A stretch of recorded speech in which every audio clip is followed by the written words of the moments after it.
Definitely. And the other one, too. The other one's... I forget his name, but yeah. He had Possession like 800 yards. But he's fast, too. Yeah. Which is a shocker. But, hey, that's what happens when you eventually branch an offense out. But when I think of the Patriots, I think of a team like the old school Steelers when Ben Roethlisberger was giving handoffs and passing it to giving it to Jerome Bettis, and they were going 3-4 yards at a time down the field, running the ball on you. That's kind of what New England does. They throw some trickery, but realistically, it's short, quick passes. Because let's be honest, some teams, based off coverages, aren't always trying to take away the slant. So they're going to keep... And the Patriots' offensive line is good enough to where, they can block for you. And it's just a lot of teams, I think if you ask them, they're like, dude, no one's really afraid of the Patriots offense. I think Jalen Ramsey even said, like, yo, you put pressure on Brady, you make sure you play good defense, switch up coverages, but you don't give any big plays, but you get pressure on Brady, and you don't make turnovers, you win the game. But I don't know because we didn't win the game. But that PI on A.J. Bouye was trash. That was a trash-ass call. That was... almost as bad as the tuck rule. He played the sideline. And Cooks gave up on that ball. And it was uncatchable. So, yeah. All of the above. All right, well, let's move to the game that I snoozed through the second half. It was like drinking iodine and waiting to die, but then realizing that you could go to the hospital and get your stomach pumped. Did you want to see Minnesota have a home Super Bowl? Yeah, but I knew it wasn't going to happen because Case Keenum is what he was at the University of Houston. Here's the thing, Not very good. Nick Foles was a great college quarterback. And in the right circumstances can be great again in the NFL. Here's my whole thing. Can't believe I just said great again. Sorry. I just feel like resistance is futile now. Like, I felt like Jacksonville was the team set up to beat them. Yeah. And since Jacksonville couldn't do it, I didn't feel like either of the NFC teams could do it. And the fact that Philadelphia blew out Minnesota, I was just like, okay. Which gives me the chance. This game really doesn't matter. Because, honestly, Minnesota had a better defense than Philadelphia. Overall. And really... They didn't have a run game. Which we do because Thielen and Murray are both overrated and they're both really inconsistent and they're both good for like 500-yard games each a season and then like a cool 3.3 yards per carry games the rest of the season. Or 60 yards or 80 yards receiving. But that's just because Thielen is like fast enough, but he's really a slot receiver. He's a fast enough possession receiver. Diggs is really their best receiver. No, I wasn't talking about Thielen. I'm talking about the running back. What's his name? Oh, McKinnon? Yeah, there you go. Sorry, I get mediocre dudes mixed up. You can't ever go to Minnesota now. For real. And it's nice, too. And actually... Besides the racism good. And all the police, but it's nice. And it's going to be really cold, so... They're going to be miserable. But that's the farthest... I'm interested to see how all the media reacts to everything just being cold. I remember writing a story about it last year. They were planning on making so much of it indoors, which usually it's more of like an outdoor experience. So, but that is a state-of-the-art stadium that Minnesota has. For sure. It's like top of the line. When you go to Madden and just create a stadium and it all looks the same, and you try to get the most capacity, but you still can't get over 100,000. But and I think as much as the narrative... Again, I'm not trying to play conspiracy theory here, but as much as the narrative of having a home Super Bowl for the first time is cool, like, those people are realistically going to go to the Super Bowl anyways if they were going to go to the Super Bowl. And if that team loses, you might kill you. So, now, the fact that Philadelphia, one of the teams that travels the best in all of professional sports, is going against the Patriots, which are pretty much the biggest draw. NFL is trying to make up for some ground they lost in ratings. Let's be honest. This is the city of Philadelphia, Rocky. But what my boy Jim Rome was saying was that pretty much Philadelphia smacked you. And now Philly fan is coming to your hometown to drink your beer, to party for a whole week. And really just rub it in your face that they smacked you and they're in the Super Bowl. It's like it's like knowing your partner. Like you just felt bad for Minnesota, man. It's like, and this is the Vikings have gotten further than any team that was a host city to a Super Bowl in NFL history. They actually made it to the NFC title game. And the way Rum described it, he's like, man, you know, Minnesota's fans, that dude who's like, oh, hey, how's it going? Blah, blah, blah. Oh, where's some sights to see? Like, oh, if you're ever in town again, like, you always have a place to stay. And Philly fan is just the complete opposite. So, just a wretched demi devil of a person. Like they're like, I think Vikings fans were getting beer.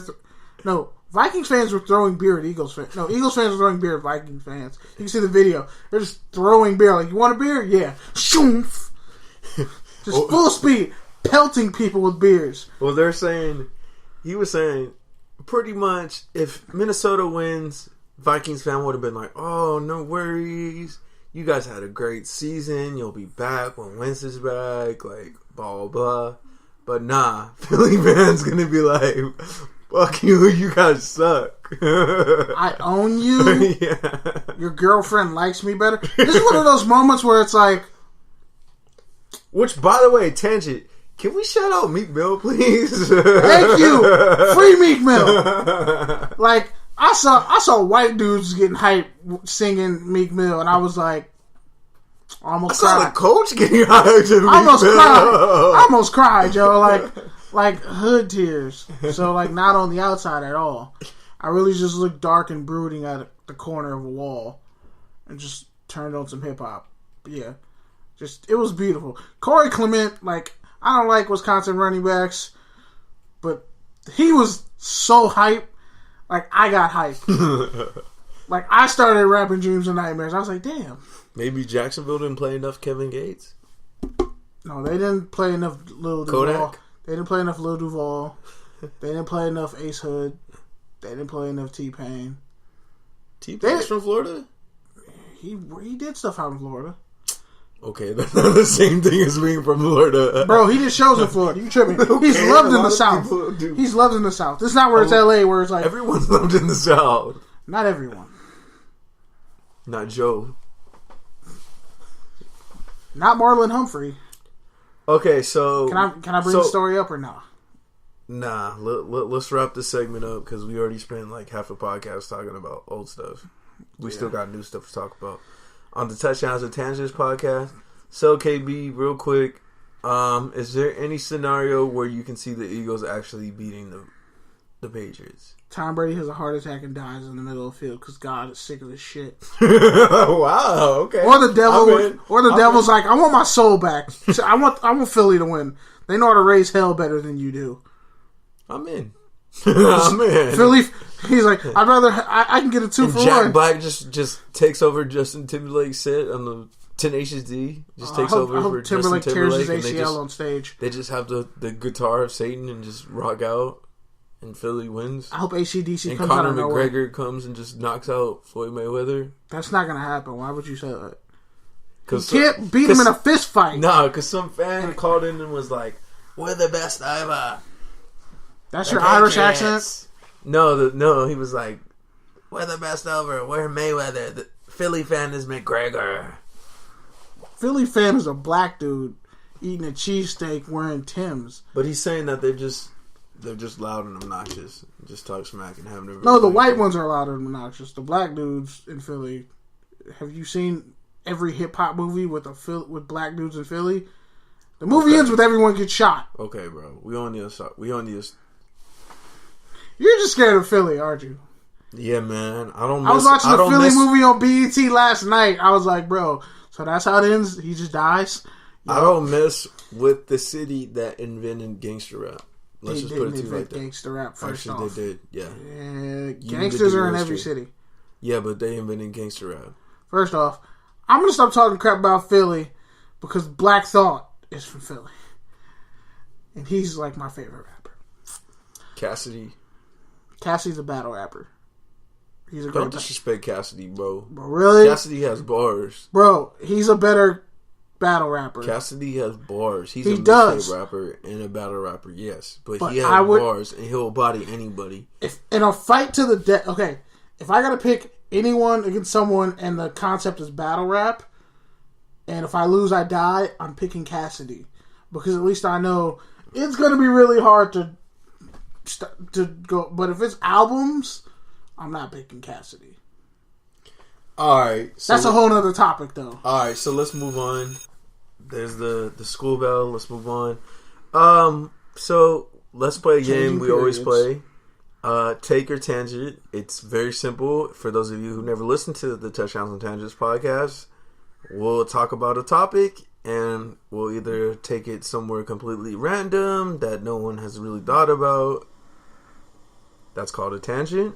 Or we'll give a take and, Provide facts and probably information. argue. So, Yeah. I'm gonna go. Go ahead. I want you to do a take or a tangent on your experience at the NFLPA Bowl. I was actually going to save that for my unnecessary tough rant, but since you're calling me out now, Streets want to know. I guess I'll give you a tangent. So, it's my second year covering the game, and last year I didn't really know what I was getting into. Kind of just went to the experience because I had just stumbled upon the game. But this year, I did a lot more research, and really the week and everything that I heard in the press box was really about Martez Carter out of Grambling. He's a smaller guy, but from what I hear, he has a lot of heart, a lot of charisma. He's a good dude. So look out for him in the later rounds. The biggest thing for me is, I guess I was kind of disappointed because every time he touched the ball, he struggled kind of choosing a move. Like that's one of the biggest things that I hate about certain ball carriers. You got to know when to just hit it. You just got to hit that second gear and just go.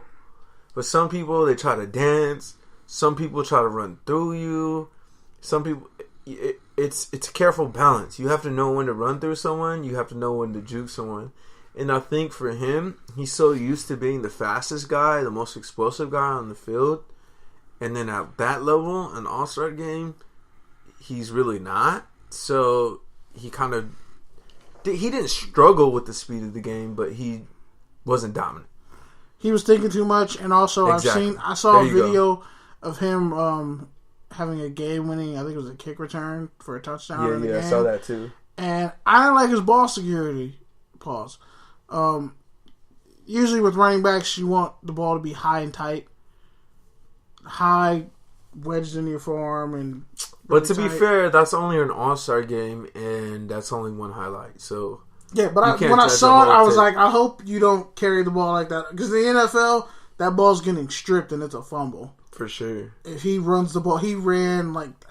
he's a jitterbug. He definitely might surprise people with some speed. But I think if he just gets enough coaching and is around like a higher quality talent, I think the dog in him will come out. Because he was a great player in college. Okay, so and another guy you forgot to mention. Who? Another Los Angeles running back went to Redondo Union High School, which, by the way, is Redondo High School. In the South Bay, I know what I'm talking about. It's Redondo High School. I don't know why it's Redondo Union. Another good thing about you're talking about Anthony Filia. He played good. He showed some ability as a receiver. What college did he go to? He went to Howard. And then Adonis Jennings from Temple, Pittsburgh transfer. He's a big dude. He made a couple really great passes. There was a receiver from Texas A&M something. It's another affiliate of him. He was Perez, I think. He actually made a lot of good throws and had some great timing. On the other side, I think the biggest thing about the game, the coolest thing about that game is the coaches. There's a lot of former players on staff.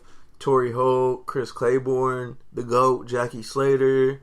A lot of great guys on that coaching staff. So I think that's really one of the things that kind of separates themselves from other All-Star games is it's not just the same regurgitated coaches that you see every year. It's that the coaches are trying to do the work to get better and to get seen and get noticed too. as other players. So I think that's a cool element of the game. Which brings me to my point